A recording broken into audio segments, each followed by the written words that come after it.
Un ambicioso financiero de Wall Street, Joe se comportaba como si fuera el dueño del mundo. con un siniestro secreto. Tenía otra vida totalmente distinta. Una chica mala y glamurosa, atraída por los hombres ricos y peligrosos. Queríamos ser chicas malas, pero no demasiado, solo un poco malas. Joe y Diane Pickle vivían por todo lo alto en Nueva York. La alta sociedad, la limusina, los restaurantes caros, los Hamptons. Hasta la misteriosa desaparición de Diane. Recuerdo que lo último que me dijo fue: lo tengo todo controlado, no te preocupes. Una pareja de altos vuelos de Nueva York alcanza la cima empujada por una marea de ambición y codicia y se ahoga en ella. Esta noche en Poder, Privilegio y Justicia. Misterio en los Hamptons.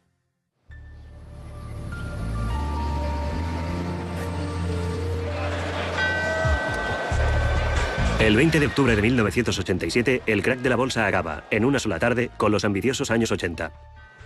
4 días más tarde, Diane Pickle, una mujer hermosa, rica y llena de glamour, se dirige hacia su residencia de verano para discutir de nuevo con su marido Joe, de quien se está separando. Menos de una semana más tarde, se encontrará su cuerpo a 400 kilómetros de allí, en una solitaria salida de la autopista principal del estado de Nueva York. ¿Quién la ha matado?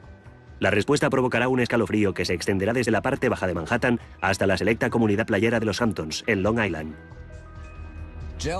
Joe y Diane Pickle eran una pareja conocida en Nueva York.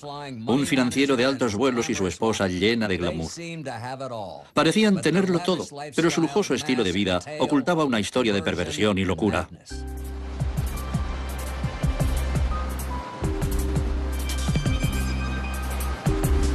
La ciudad de Nueva York, la capital del dinero, la moda, el glamour y el éxito. Gente del mundo entero acude para hacerse un sitio en Nueva York. Algunos sueñan con triunfar en Wall Street. Otros con ser aceptados en los círculos más cerrados, los de los artistas, los guapos, los ricos y famosos. Joe Pickle, un chico pobre de Massachusetts, soñaba con ambas cosas. Joe había crecido en el barrio proletario de Ware, entre inmigrantes polacos. Su padre, que trabajaba en una de las fábricas textiles locales, bebía y tenía un carácter violento. Las cicatrices que dejó en su hijo Joe no fueron tan solo emocionales. Más tarde contó a la gente que de niño había sufrido malos tratos. Su padre era alcohólico y le pegaba con tanta violencia que en cierta ocasión le había partido la mandíbula. A pesar de todo, Joe era un alumno excelente y había aprendido desde muy pequeño a ocultar sus sentimientos más íntimos. En secundaria le fue bastante bien. Formaba parte del club de fútbol, el Glee Club, y era buen estudiante. Estudió durante 5 años en la Northeastern University, donde se graduó con las mejores notas, magna cum laude. En la universidad había conocido a Sandy Jarvinen, una chica amable y sumisa con la que se casó. Joe era un hombre dominante, seguro de sí mismo y a ojos de Sandy muy carismático. En 1960 la pareja se trasladó a Nueva York y Joe entró a trabajar como gerente de cartera en Wall Street. Era el principio del gran boom de la bolsa de los años 60 y Joe se encontró en el momento adecuado, en el lugar adecuado. Los horarios eran brutales y la tensión también, pero el duro trabajo de Joe tuvo su recompensa. A finales de la década ya era un multimillonario que viajaba a menudo a Europa en el Concorde para controlar las acciones de sus clientes. Y la prensa financiera alababa en los negocios. Era un hombre que había salido adelante por sus propios medios, con fuerza de voluntad, que confiaba en sus propias opiniones. Era un trapichero con las acciones y se hizo notar en la bolsa por su agresividad en los negocios. Pero lo que le aportaba éxito en los negocios causaba dolor en su casa. Joe intimidaba a Sandy y la maltrataba. Joe era muy violento con Sandy. En una ocasión le golpeó la cabeza con una estatua y ella cayó por las escaleras, semiconsciente. Se recuperó, consiguió llegar hasta el coche y huyó de la casa. A principios de los años 70, Joe se vio atrapado en una peligrosa espiral descendente. Se divorció de Sandy. Tenía deudas por casi $1 millón y sus colegas se quejaban de que a menudo estaba borracho y pendenciero en el despacho. Un día, tras una larga jornada de trabajo, una limusina vino a buscar a Joe a su despacho. Joe acusó al chofer de haberse acostado con Sandy. Cuando este lo negó, Joe sacó un revólver del 38 cargado y amenazó con matarle. No cabe duda de que Joe tenía un carácter sumamente inestable. El incidente del chofer no es más que una de las numerosas anécdotas en su vida en las que de repente se enfurecía y sacaba un arma contra cualquier persona o cosa que se le interpusiera en su camino. Con su divorcio de Sandy, sus problemas financieros y su alcoholismo, era evidente que Joe necesitaba ayuda. En abril de 1976, Joe entró en Alcohólicos Anónimos, cerca de su apartamento del West Village. Conozco muy bien la sección local de AA en Perry Street. Yo mismo la frecuenté durante 2 años cada día. Allí, Joe se encontró de repente rodeado de artistas, intelectuales y escritores. Uno de ellos era una joven escritora, guapa pero con problemas, llamada Diane Whitmore. Diane Whitmore era la hija única de una acomodada familia de Indiana que soñaba con vivir en una capital entre escritores, artistas y espléndidas fiestas. Era una mujer fascinante, increíblemente divertida, elegante. Era interesante e inteligente. Diane se había graduado en 1965 en Mount Holyoke, un exclusivo colegio femenino. Decidió instalarse en el East Village de Nueva York con 2 ambiciones. Quería ser escritora y quería ser rica. Andaba en busca de experiencias más excitantes que la vida estudiantil y provinciana, que estuvieran llenas de glamour, ingenio, poesía, bohemia y un pequeño toque de violencia. Eso siempre le había atraído y no lo escondía en absoluto. En los 10 años siguientes se dedicó a experimentar con drogas y una serie de relaciones inestables. Uno de los motivos por los que Diana se sentía atraída por hombres que no le convenían era su deseo de hacer cualquier cosa para romper con las reglas, para no convertirse en una chica buena, casarse, tener hijos, vivir felices y comer perdices. Pero tras una década intentando encontrarse a sí misma en Nueva York, Diane estaba divorciada, era adicta a las drogas y alcohólica en proceso de recuperación. Necesitaba cambiar de vida desesperadamente. Esperaba encontrar este cambio en Alcohólicos Anónimos. Y así fue. Conoció a Joe. Era obvio que tenía un lado oscuro, que la atrajo enseguida. Y a la vez, en aquella época, deseaba de veras casarse con un hombre rico. Él le ofrecía ambas cosas en el mismo paquete. Un paquete, por cierto, realmente explosivo. Era fantástica, era divertida, era sexy, tenía talento. Él no era especialmente atractivo. Estoy segura de que se quedó totalmente fascinado al verla. Y también pienso que, por desgracia, debió verla con los ojos de una especie de depredador que intuía una presa fácil. A los pocos meses de conocerse, Diane quedó embarazada. 2 meses más tarde, el 14 de julio de 1978, Diane y Joe se casaron. Al avanzar por el pasillo central de la iglesia, Joe y Diane creían dirigirse hacia una nueva vida, un nuevo principio. Pero su matrimonio resultó ser un gran error, un error mortal. Después de la pausa, Diane descubre la vida secreta de su marido. A principios de los años 80, la suerte sonreía de nuevo a Joe. Diane se quedaba en casa, cuidando de su hija Claudia y su nuevo bebé Blake. Cuando se casaron, ambos estaban en proceso de rehabilitación. Los dos trabajaban muy duro consigo mismos. Estaban totalmente decididos a ser los mejores padres del mundo. Joe adoraba a sus hijos. La familia se trasladó a Greenwich Village, a un dúplex con todas las comodidades modernas. Llevaban ropa de diseño, tenían canguros las 24 horas del día y poseían una segunda residencia de $250.000 en los Hamptons. Hacía ya tiempo que los Hamptons era el territorio exclusivo de las familias ricas de Alcurnia y de los grandes granjeros. Pero por supuesto, los nuevos ricos siempre quieren acercarse a los ricos de siempre y por eso, en la década de los 80, mucha gente de la clase de Joe y Diane Pickle acudió a aquella zona.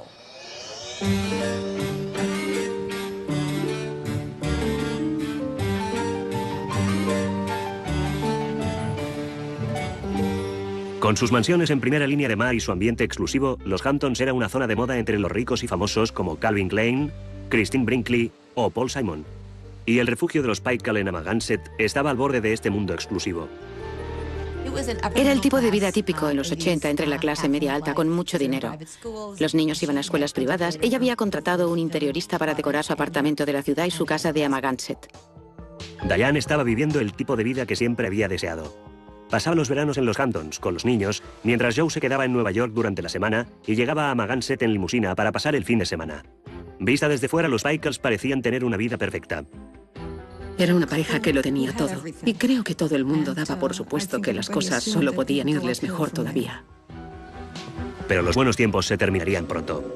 El lado oscuro de Joe, su carácter inestable y su complejo de superioridad pronto se pondrían de manifiesto.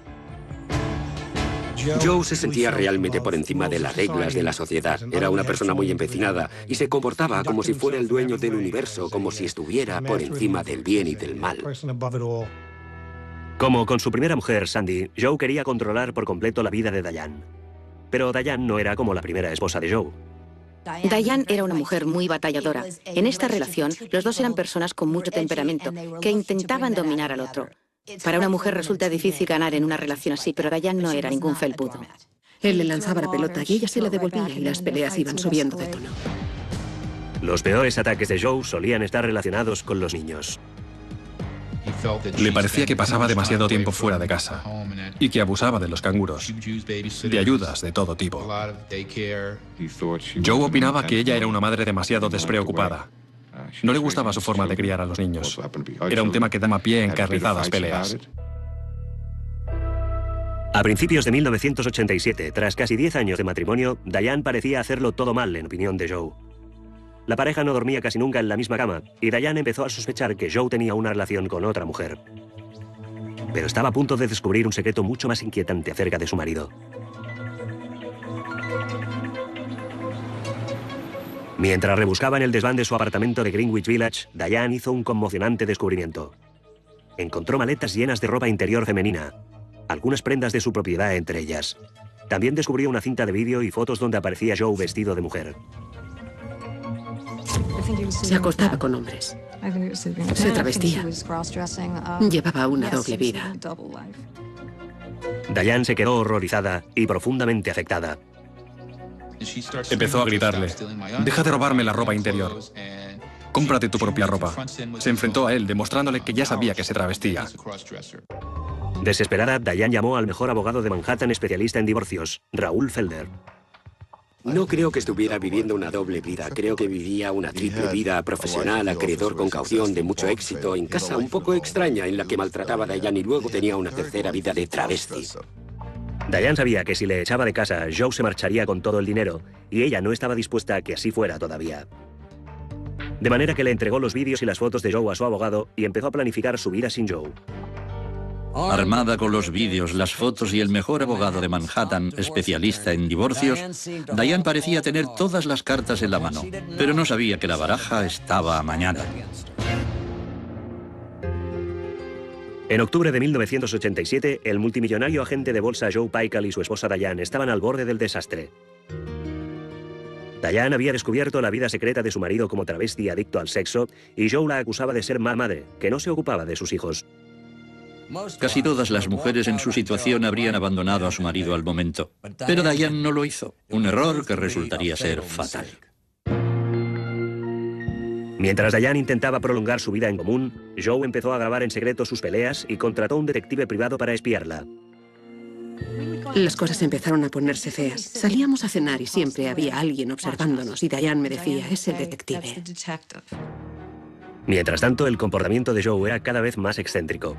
Alquiló un apartamento secreto en Battersea Park City y lo llenó de ropa interior de mujer. Una noche les vendó los ojos a sus hijos y se lo enseñó, diciéndoles que no se lo contaran a su madre, que era un secreto de papá. El episodio que disparó todas las alarmas e hizo reaccionar a Diane fue cuando vendió los ojos de sus hijos y se los llevó a otro apartamento. Entonces fue cuando le dije: «Déjame que te pida una orden de protección y échale a la calle». Asustada, pero decidida a no abandonar a Joe hasta estar segura de poder salir adelante ella sola, Diane empezó a trabajar en la prestigiosa revista Harper's. Era un puesto de trabajo con mucho glamour. En la revista estaba considerada como una mujer maravillosa, llena de personalidad y glamour. Y lo era. En casa era una mujer maltratada, de manera que para ella era una vía de escape. Diane también se apuntó a clases de escritura creativa y empezó a escribir cuentos. Quería mejorar, evolucionar. Necesitaba recuperar su autoestima. Tenía la sensación de que llevaba demasiado tiempo con un solo objetivo en la vida: servir a Joe. Pero cuando vio que su mujer empezaba a vivir una vida independiente fuera de su órbita, Joe todavía se enfureció más. A Joe no le gustaba que Diane trabajara. Joe quería que estuviera en casa, siempre disponible, las 24 horas del día. Y cuando parecía que las cosas no podían empeorar todavía más, el 20 de octubre de 1987 se produjo el crack de la bolsa. Fue la caída más grande en un solo día desde la Gran Depresión. Su matrimonio está fracasando. Su vida personal está fracasando. Y encima llega el lunes negro de la bolsa. Perdió tanto dinero que se sintió acabado. Pensó que todo había terminado. 3 días más tarde, Joe se encontró con su exesposa Sandy en el restaurante Windows on the Wall, en el World Trade Center de Manhattan. Allí le pidió que se convirtiera en la tutora legal de sus hijos por si a él le sucedía algo o si Diane tenía un accidente. Al mismo tiempo, Diane hacía planes para abandonar a Joe y llevarse a los niños. Hacía todo lo posible para librarse de él. Estaba buscando otra casa. Había hecho todo lo que se supone que debes hacer en esa situación. Había ahorrado dinero. Tenía maletas en casa de sus amigos. Sabía que había refugios para mujeres maltratadas. Tanto Joe como Diane sabían que su matrimonio ya no tenía remedio. De manera que aquel viernes se citaron en Amagansett, donde llegarían cada uno en su propio coche para repartirse sus pertenencias antes de poner la casa en venta.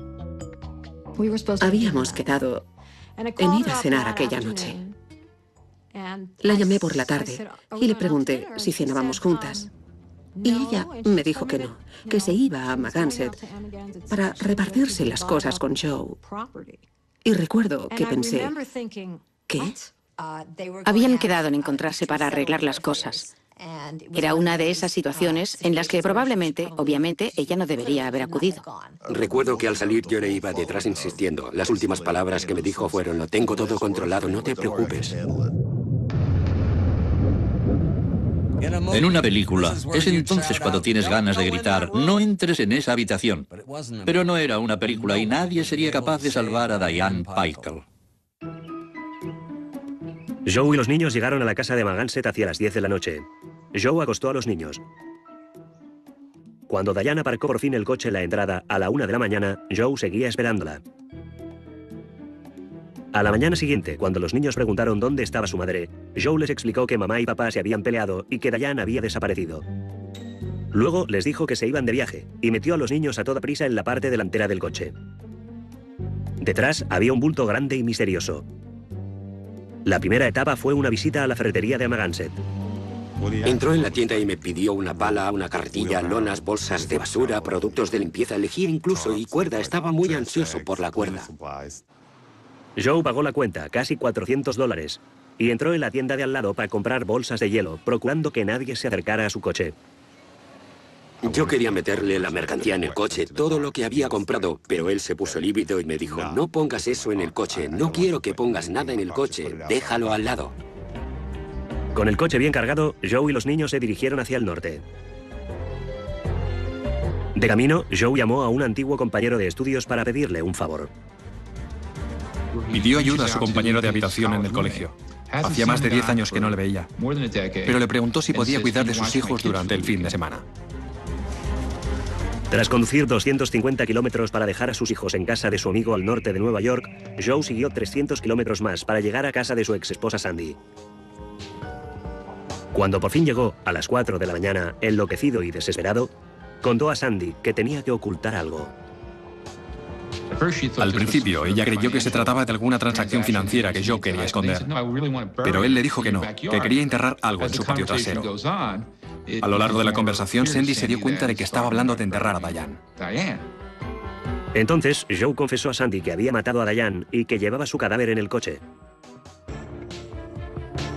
Cuando Sandy se negó a ayudarle, regresó a Manhattan. Joe Peichel había perdido por completo el control. Un hombre que había sido adulado y considerado una especie de... De repente tenía que pedirle a su primera esposa que le dejara enterrar el cadáver de su segunda mujer en su patio trasero. ¿Qué más podía pasar? El lunes 26 de octubre de 1987, Joe se despertó en su apartamento de Nueva York. No cabía duda de que no iba a ser un lunes como otro cualquiera para Joe Peichel. En lugar de vestirse con uno de sus caros trajes italianos y dirigirse hacia su despacho de Wall Street, Joe no era ya más que un asesino y un fugitivo. Sus hijos seguían en el campo, en casa de su amigo, y el cadáver de su mujer seguía dentro del coche, aparcado en una calle lateral cerca de su casa. Llamó a la escuela de los niños para decir que no irían a clase aquel día. Luego inició su viaje de 2 horas para ir a buscarles. Pero primero tenía que deshacerse del cadáver de su madre. Al acercarse a la salida de Newburgh, vio una zona para aparcar en el arcén y supongo que se dio cuenta de que era seguramente su última oportunidad. Aparcó el coche, miró en la cuneta y dijo: tengo que deshacerme de esto. Joe estaba a pocos kilómetros de la casa donde estaban sus hijos cuando tiró del cadáver de su madre envuelto en lonas y lo arrastró 10 metros hasta una alcantarilla. Me pareció muy extraño que un hombre tan inteligente, tan respetado en el mundo profesional, hubiera tirado el cuerpo de su mujer en un lugar donde podían encontrarlo tan fácilmente. Tras recoger a sus hijos, Joe se dirigió hacia el tren de lavado de Stewart, en Newburgh. Parecía llevar días sin dormir. Estaba despeinado, con la ropa muy arrugada. Tenía realmente el aspecto de estar pasándolo muy mal. Joe pidió un servicio completo, un superlavado de $9, y parecía especialmente preocupado de que la parte de atrás del coche estuviera bien limpia, y dijo que pagaría lo que fuera para que se la limpiaran a fondo. Había una zona, si levantas el panel, en la parte de atrás del coche, que estaba hundida. Insistió mucho en que quedara bien limpia, y no hacía más que volver una y otra vez para preguntarme si estaba muy sucia. Mientras le limpiaban el coche, Joe contaba a quien quisiera escucharle que se había peleado con su mujer. Empezó a contarme que su mujer le había dejado, que se había ido con un amante y que él había encontrado condones debajo de la cama, y que tenía que marcharse por un tiempo. Por eso se había llevado a los niños y se habían ido al campo. Cuando al cabo de 3 horas Joe y los niños se marcharon, los empleados del tren de lavado miraron en el container donde Joe había tirado varios objetos. Encontraron un cuchillo. Encontraron mucha ropa de mujer de tamaño muy grande, como de mujer muy grande, y zapatos de tacón de una talla también enorme. Les pareció tan sospechoso que llamaron a la policía local, que se presentó al momento en el tren de lavado. En cuanto vi el cuchillo y la cuerda y la ropa de mujer, me pareció muy sospechoso. Había tirado una foto de sus hijos. Yo también tengo un hijo rubio con los ojos azules y por un momento me impactó. Me pareció muy extraño. ¿Por qué habría tirado eso? Joe no lo sabía, pero después de 2 días sin noticias de Diane, sus amigos se temían lo peor. Cuando me enteré que no había ido a trabajar, supe que estaba muerta. Lo supe y también supe que él la había matado. A las 10 de la mañana, Bill Glynn, del Departamento de Policía de Nueva York, recibió una llamada de una de las colegas de Diane en la revista Harper's. Insistió mucho. Dijo que estaba muy preocupada por la seguridad de Diane. Se temía que Joe tuviera a Diane encerrada en el sótano de la casa de Amagansett, en Long Island. Pero poco después, Glynn recibió una llamada de Joe Peikel, representando el papel de marido preocupado. Me dijo, solo quiero comunicarle que he tenido una discusión con mi esposa. Estaba buscando los zapatos de sus hijos debajo de la cama y había encontrado un condón que no le pertenecía. Se lo había echado en cara a su mujer. Habían tenido una pelea verbal. Ella se había marchado y no había vuelto desde entonces. Joe prometió a Glynn que le llamaría si Diane no aparecía antes de que anocheciera, pero la policía decidió tenderle una trampa. Joe recibió una llamada de alguien que le dijo haber encontrado sus tarjetas de crédito en el container al lado del tren de lavado de Newburgh. Se identificó como John Clancy, pero en realidad se trataba de John Smith, un policía de Newburgh.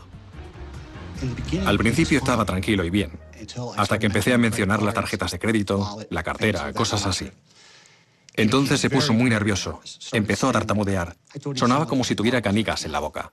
Joe envió al chofer de su limusina para que recogiera sus tarjetas de crédito, pero al llegar allí no encontró ningún John Clancy esperándole. Para entonces la policía de Newburgh ya había seguido el rastro de las tarjetas de crédito hasta una dirección de Greenwich Village, en Manhattan, y los agentes avisaron a la policía de Nueva York. Les dije, no sé qué está pasando exactamente, pero creo que será mejor que vaya a hablar con ese tipo. Hacia las 12 de la noche, el detective Bill Glynn se dirigió hacia la casa de Joe para formalizar la denuncia de una desaparición. Peikel me pareció un poco extraño. Tenía la sensación de que intentaba ocultar algo, aunque no sabía qué. Cuando le pregunté si no estaba ansioso por la desaparición de su mujer durante más de 24 horas, me dijo que no era la primera vez, que tarde o temprano acababa apareciendo. Al día siguiente, la policía registró la casa de Joe y Diane en los Hamptons. Hay un cementerio muy cerca de la casa. Nuestra primera impresión fue que podía haberla enterrado allí, de manera que mientras registrábamos la casa, también rastreamos con perros en el cementerio para ver si había alguna zona con la tierra recientemente revuelta. Las pesquisas en el cementerio no dieron resultados, pero en la casa encontraron algo que parecía apoyar la historia de Joe. Encontraron un condón bajo la cama y lo guardaron como prueba. Pero al día siguiente, la policía recibió una llamada de unos trabajadores de mantenimiento de la autopista estatal de Nueva York. Recibí una llamada de comisaría diciendo que habían encontrado un cadáver junto a la autopista, que habían encontrado una mujer muerta en el kilómetro 90, milla 56,5. Poco tardó la policía en identificar el cadáver como el cuerpo de Diane Peikel. La autopsia reveló que había sufrido una violenta paliza hasta perder el conocimiento. Luego la habían estrangulado hasta morir. Cuando la policía se dirigió hacia el domicilio de Joe para interrogarle, este se había ido. No tan solo esto, sino que pronto descubrieron que también parecía haberse llevado cantidad de dinero. Descubrimos que estaba retirando una gran cantidad de dinero del banco. Era una persona acomodada y de mimos que pretendiera salir del país. Finalmente, el jueves 29 de octubre, 5 días después de la desaparición de Diane, Joe Pykel fue detenido en el despacho de su abogado en Manhattan y conducido a la comisaría de Newburgh para ser interrogado. Con él, en el coche, viajaba también el detective Joe Tripodo. No hacía más que hablar de lo horrenda que era Diana, de los muchos amantes que tenía, según él. Para que siguiera hablando, el detective Tripodo se llevó a Joe hasta la morgue para ver el cadáver. Sacaron el cadáver en la morgue y Pykel la miró. Yo le estaba observando de cerca para ver si tenía alguna reacción especial. Solo la miró y dijo, es ella. Luego le pidieron que se desnudara para ver si tenía marcas de drogas o alguna otra marca en el cuerpo. Pykel se opuso violentamente. Le dije, Joe, tienes que desnudarte. Queremos que te quites la ropa. Si no lo haces tú, te la quitaremos nosotros. De manera que dijo, de acuerdo, y se quitó la ropa. Cuando lo hizo, comprendimos por qué no quería hacerlo. Llevaba sostenes, medias, panties y bragas de mujer. Tripodo advirtió que Joe tenía cortes y rozaduras en el costado y en la mano. Cuando le preguntó cómo se lo había hecho, Joe tenía preparada una respuesta. Dijo que se lo había hecho con los niños, jugando con ellos. Pero ya era muy tarde. Joe estaba cansado. Y a las 12:30, Tripodo le planteó a Joe la gran pregunta. Le pregunté cómo lo había hecho y él hizo un gesto con las manos así como para estrangularla. Y yo le dije, la estrangulaste, y él asintió con la cabeza. Entonces, 6 días después de haber estrangulado a su mujer, Joe Pykel, el broker millonario, fue oficialmente acusado de asesinato. La fianza era de $350.000. Si le encontraban culpable, tendría que pasar entre 20 años y toda la vida en la cárcel. En casi todos los casos en los que un marido maltratador mata a su mujer, el asesino no dispone de $350.000 para salir en libertad bajo fianza. Pero Joe, por supuesto, sí, y se propuso pagar mucho más para asegurarse de no pisar nunca más la cárcel. Después de esta pausa, Joe Pykel comparecerá ante el jurado de una pequeña ciudad de provincias por el asesinato de su mujer, Diane. Ya estábamos en enero de 1989. Diane Pykel llevaba más de un año muerta. Aunque su marido Joe había admitido ante la policía que la había estrangulado, pretendía haberlo hecho en defensa propia. Para defenderse, Pykel contrató a los famosos abogados neoyorquinos Stephen Worth y Ron Bekoff. Sería un proceso muy interesante, sin duda. Era la palabra de Joe y su dinero contra las pruebas recogidas por las autoridades. Además, y para colmo, Joe se había casado de nuevo. Su nueva esposa era una diseñadora de moda de Manhattan llamada Mary Bain. Un día de verano apareció con ella en mi despacho y me la presentó. Estuvimos charlando cerca de 1 hora y luego me dijo, ¿qué te parece? ¿Puedo casarme? Yo le dije, Joe, no me parece bien. Me preguntó por qué. Yo le dije, mira, si de repente apareces con una nueva esposa, quizá digan que este era el móvil. Se marchó del despacho y 2 días más tarde me enteré por teléfono de que ya estaban casados. ¿Cómo es posible que una mujer intime tanto y tan rápido con una persona acusada de asesinar a su esposa? Quiero decir, me pareció alucinante. Como el cuerpo de Diane había aparecido al norte de Nueva York, el juicio se celebró en Goshen, una soñolienta localidad a 2 horas de distancia de Manhattan. Este detalle jugaba en contra del equipo legal de Joe, acostumbrado a lidiar en la gran ciudad. Teníamos la sensación de que estábamos jugando con desventaja y que sin duda Joe, por no decir todos nosotros, aparecería como un rico y famoso de Nueva York, el tipo de urbanita de Manhattan que tampoco gusta en el campo. Buenos días, señoras y señores. El 26 de enero de 1989 finalizó la selección del jurado y se inició la vista. Eran 11 hombres y una mujer. Y nosotros enseguida pensamos, madre mía, ¿entenderán esos tipos cómo es una mujer de Greenwich Village? ¿No dirán enseguida, bueno, se la había buscado? Los abogados de Joe hicieron todo lo posible para congraciarse con el jurado, pero no pudieron controlar a la nueva esposa de su cliente, Mary. Llegamos el primer día y Mary apareció junto a Joe, vestida con un abrigo largo de visón. Yo la paré antes de entrar en la sala y le dije, Mary, no sé qué nos espera ahí dentro, pero seguro que no les gustará ese abrigo. No puedes entrar ahí con un abrigo como este. Ella dijo que de acuerdo, se quitó el abrigo y lo colgó. Al día siguiente Joe apareció solo y me tranquilicé, pero una hora más tarde, cuando todo el mundo ya había entrado y no había nadie afuera para detenerla, Mary entró en la sala del tribunal y estuvo allí sentada todo el día con el abrigo de visón puesto. Antes de que empezara el juicio, los caros abogados de Joe habían solicitado reuniones privadas con el magistrado para evitar que saliera a relucir cualquier elemento potencialmente negativo para su cliente. En primer lugar, el jurado no sabía que Joe llevaba ropa interior de mujer cuando fue detenido. ¿Se imagina lo que pensaría el jurado? Entre los miembros del jurado puede haber una abuela o un maestro de escuela, gente que no está acostumbrada a oír hablar de travestis. Les parecería muy raro y probablemente les influiría negativamente. Pero la acusación estaba tranquila. Tenían cantidad de pruebas para apoyar sus argumentos. Desde el principio estuvo muy claro que no se trataba del crimen perfecto. Queríamos presentar todo lo que había dicho Paykel ante el jurado para que se hicieran una idea clara de lo que había sucedido. En su exposición inicial, la acusación hizo regresar al jurado hasta aquella madrugada del 24 de octubre de 1987 y lo que había ocurrido cuando Diane había llegado a la residencia veraniega del matrimonio en los Hamptons. Joe se había enfrentado a Diane Paykel. La había acusado, sobre todo, de tener un amante o de engañarle. Dijo que ella, a su vez, empezó a levantarle la voz a su marido y que se enfureció, perdió el control y la estranguló. En el estrado, el detective Joe Tripodo contó el estremecedor momento en el que Joe había confesado haber estrangulado a Diane.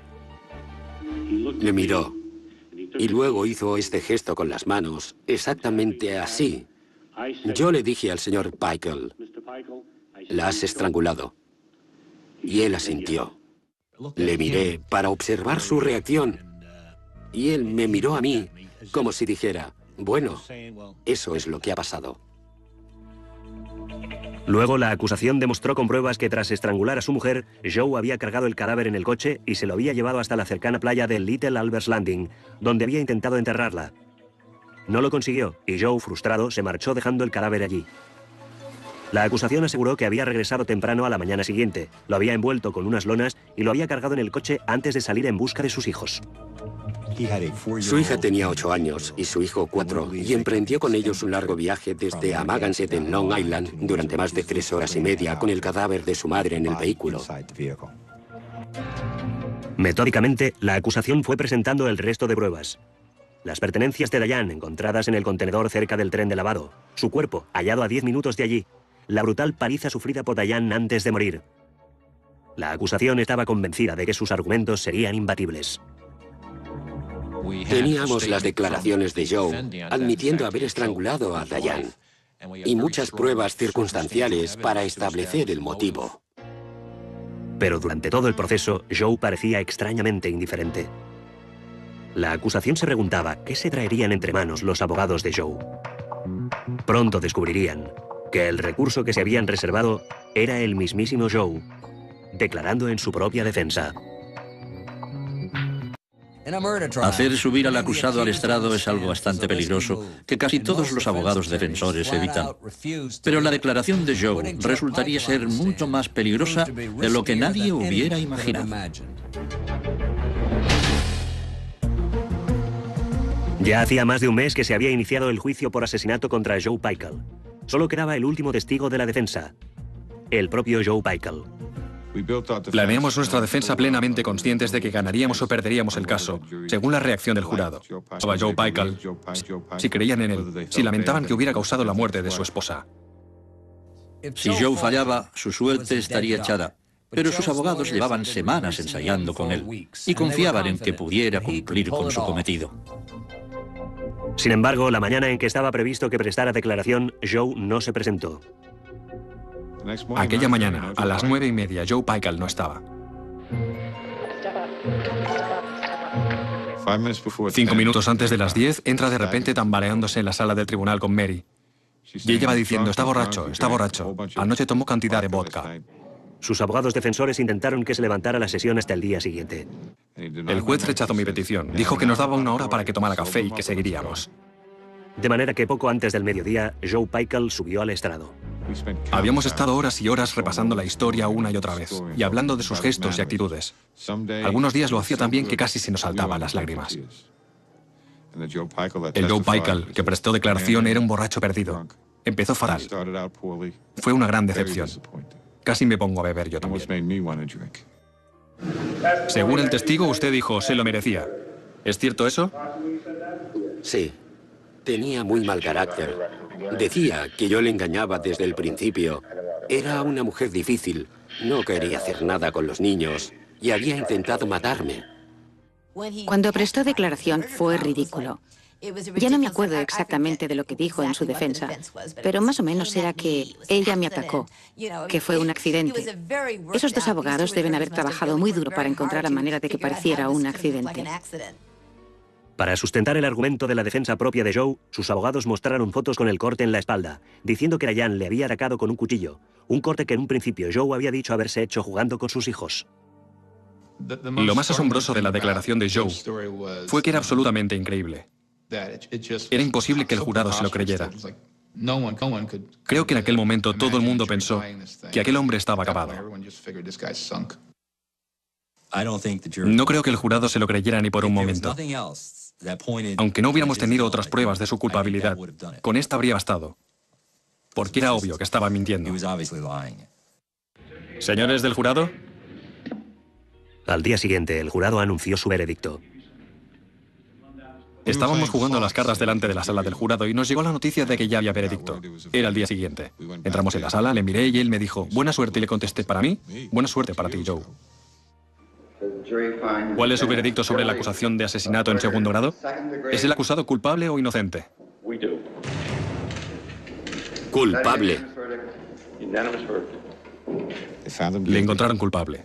Y entonces se inclinó hacia mí y me susurró, lo siento, lo he estropeado yo. No debería haber bebido. Creo que fue un shock para él. Creo que vivía en su propio mundo. Y no se lo había esperado.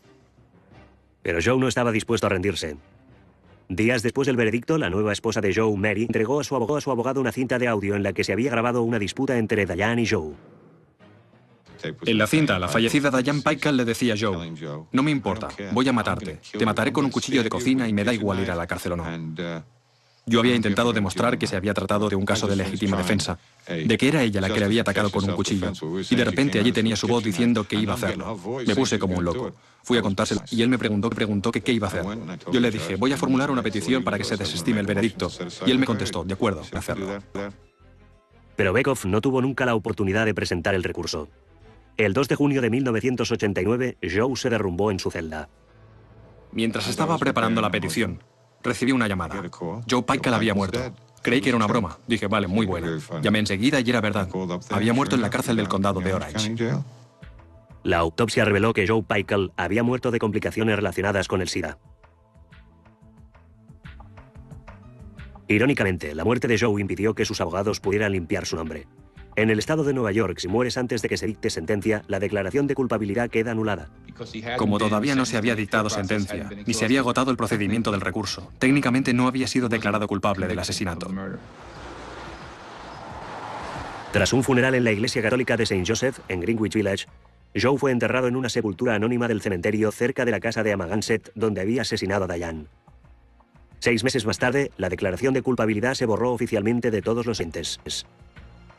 Ante los ojos de la ley, Joe se había convertido en un hombre inocente.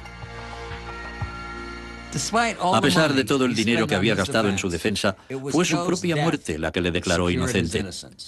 A efectos del Estado de Nueva York, carece por completo de antecedentes penales. Pero Joe Pykel no era un hombre inocente. Había asesinado brutalmente a la madre de sus hijos y quizá en algún lugar esté pagando por ello. Dominic Dunne para la televisión judicial. A Sandy Jarvinen, una chica amable y sumisa con la que se casó. Joe era un hombre dominante, seguro de sí mismo y a ojos de Sandy muy carismático. En 1960 la pareja se trasladó a Nueva York y Joe entró a trabajar como gerente de cartera en Wall Street. Era el principio del gran boom de la bolsa de los años 60 y Joe se encontró en el momento adecuado, en el lugar adecuado. Los horarios eran brutales y la tensión también, pero el duro trabajo de Joe tuvo su recompensa. A finales de la década ya era un multimillonario que viajaba a menudo a Europa en el Concorde para controlar las acciones de sus clientes.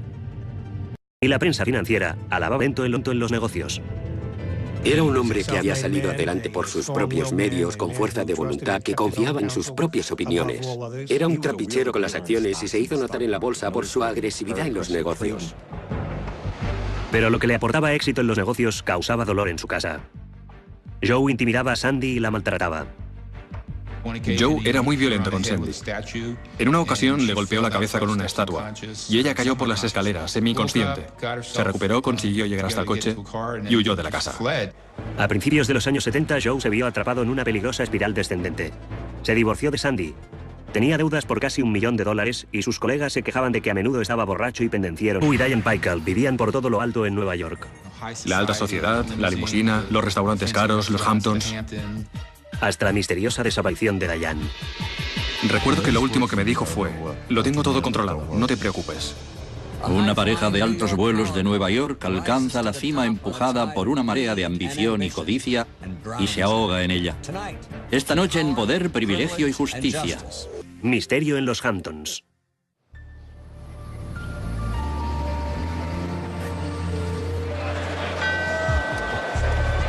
El 20 de octubre de 1987, el crack de la bolsa acaba, en una sola tarde, con los ambiciosos años 80. 4 días más tarde, Diane Paykel, una mujer hermosa, rica y llena de glamour, se dirige hacia su residencia de verano para discutir de nuevo con su marido Joe, de quien se está separando. Menos de una semana más tarde, se encontrará su cuerpo a 400 kilómetros de allí, en una solitaria salida de la autopista principal del estado de Nueva York. ¿Quién la ha matado? La respuesta provocará un escalofrío que se extenderá desde la parte baja de Manhattan hasta la selecta comunidad playera de los Hamptons, en Long Island. Joe y Diane Paykel eran una pareja conocida en Nueva York. Un financiero de altos vuelos y su esposa llena de glamour.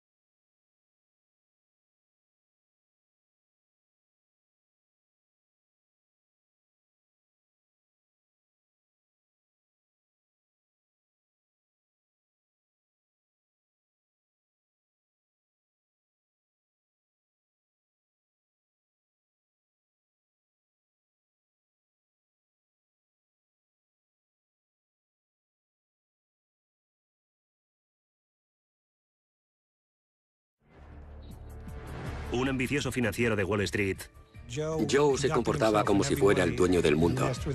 con un siniestro secreto. Tenía otra vida totalmente distinta. Una chica mala y glamurosa, atraída por los hombres ricos y peligrosos. Queríamos ser chicas malas, pero no demasiado, solo un poco malas. Joe Parecían tenerlo todo, pero su lujoso estilo de vida ocultaba una historia de perversión y locura.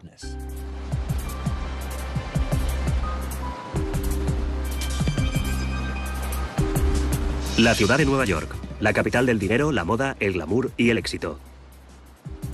Gente del mundo entero acude para hacerse un sitio en Nueva York. Algunos sueñan con triunfar en Wall Street. Otros con ser aceptados en los círculos más cerrados, los de los artistas, los guapos, los ricos y famosos.